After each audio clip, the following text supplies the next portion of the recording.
Comment démontrer un théorème d'isomorphisme? Commençons par quelques rappels. E étant un espace vectoriel, F et G deux sous-espaces vectoriels de E, on appelle le somme des sous-espaces vectoriels F et G le sous-espace vectoriel de E, F plus G, égale l'ensemble des X plus Y, X appartenant à F, Y appartenant à G. Si E est la somme de deux sous-espaces vectoriels F et G, tout vecteur de E se décompose en somme d'un vecteur de F et d'un vecteur de G. On aura donc, quel que soit X appartenant à E, X égale X' plus X seconde, X' appartenant à F, X seconde appartenant à G.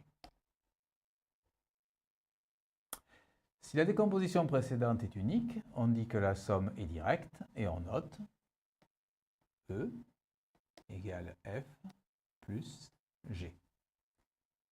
La somme est directe si et seulement si l'intersection des sous-espaces vectoriels F et G est réduite au vecteur nul. On a donc E égale F plus G et F inter G égale vecteur nul équivaut à E égale F plus G. On dit, dans ce cas, que les sous-espaces vectoriels F et G sont supplémentaires. Commençons par énoncer le théorème. Soit E et F deux espaces vectoriels et U une application linéaire de E dans F. Soit E' un sous-espace vectoriel de E, supplémentaire de ker de U. Alors, U définit un isomorphisme de E' dans im de U. Rappelons que ker de U égale à l'ensemble des X appartenant à E, tel que U de X égale vecteur nul de F. Im de U égale l'ensemble des U de X, X appartenant à E, et c'est égal à l'ensemble des Y appartenant à F, tel que il existe X appartenant à E avec U de X égale Y.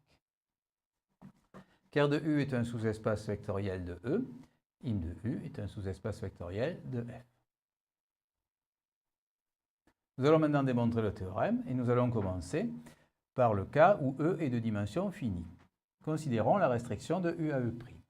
U restreint à E' est défini de E' dans F par X donne U de X. Nous avons simplement restreint l'ensemble de départ de l'application. On constate ensuite que cette application linéaire de E' dans F a son image contenue dans im de U, par définition.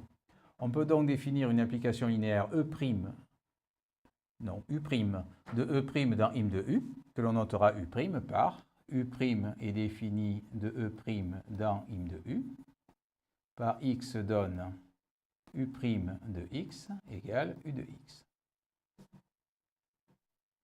Démontrons que l'application U' est injective de E' dans im de U. U' étant linéaire, pour démontrer qu'elle est injective, il suffit de démontrer que son noyau est réduit au vecteur nul.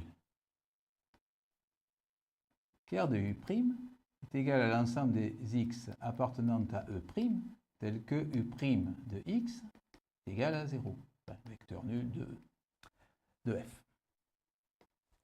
Un vecteur X de E appartient au noyau de U' si et seulement si il appartient à E' et U' de X égale vecteur nul de F, ce qui est équivalent à U de X égale vecteur nul de F et X appartient à E'.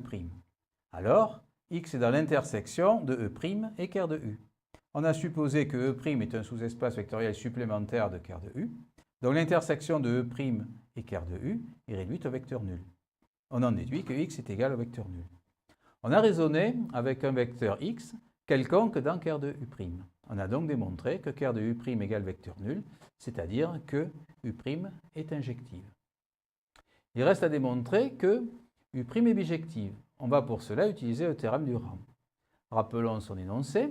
Si on a une application linéaire entre deux espaces vectoriels, l'espace de départ étant de dimension finie, alors la dimension de l'espace de départ est égale à la somme de la dimension du noyau de U et de la dimension de l'image de U. On a donc, dans ce cas précis, dim de E égale dim de im de U plus dim de ker de U.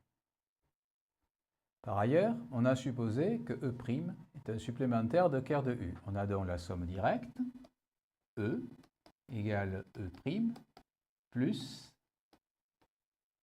quart de U. On en déduit, par propriété des sommes directes, que la dimension de E' plus la dimension de quart de U est égale à la dimension de E. On a donc deux égalités, dim de E égale dim de quart de U plus dim de U, et dim de E égale dim de E' plus dim de quart de U. On en déduit par différence que la dimension de E' est égale à la dimension de dim de U. On peut alors conclure, U' est une application linéaire injective entre deux espaces vectoriels de même dimension. Elle est donc bijective, et c'est un isomorphisme d'espace vectoriel. On a donc démontré, dans ce premier cas, que les espaces vectoriels E' et im de U sont isomorphes. Passons maintenant au cas où l'espace vectoriel E est de dimension infinie. La définition de l'application linéaire U et la démonstration de son injectivité ne changent pas. Pour vous en convaincre, il suffit de relire la démonstration. Vous verrez que le fait que la dimension de E soit finie n'intervient absolument pas. Par contre, le théorème de Rand ne s'applique plus, puisque une de ces hypothèses, que l'espace de départ soit de dimension finie, n'est plus vérifiée. Nous allons revenir à la définition de la surjectivité, pour démontrer que E est surjective. Rappelons que si on a une application f qui est définie d'un ensemble A dans un ensemble B, f surjective est équivalent à, quel que soit y appartenant à B, il existe x appartenant à A, tel que f de x égale y. Soit y un élément de l'image de U. Par définition de l'image de l'application linéaire U, il existe un vecteur x appartenant à E, tel que U de x égale y. Cela ne suffit évidemment pas pour conclure, puisqu'on veut démontrer que l'application U' est surjective. Il faut donc trouver un vecteur de l'ensemble de départ de U', c'est-à-dire E', tel que U' de x' égale y.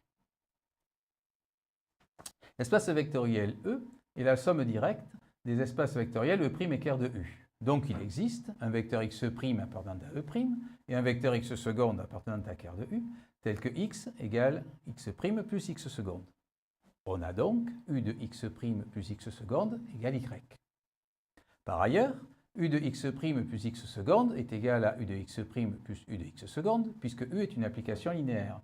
Mais U de x seconde est égal au vecteur nul, puisque x seconde appartient à quart de U. On a donc que U de x' est égal à y. Donc, U de x' est égal à U' de x', puisque x' appartient à l'ensemble de départ de E'. Cela prouve que l'élément y de im de U admet un antécédent x' par U'.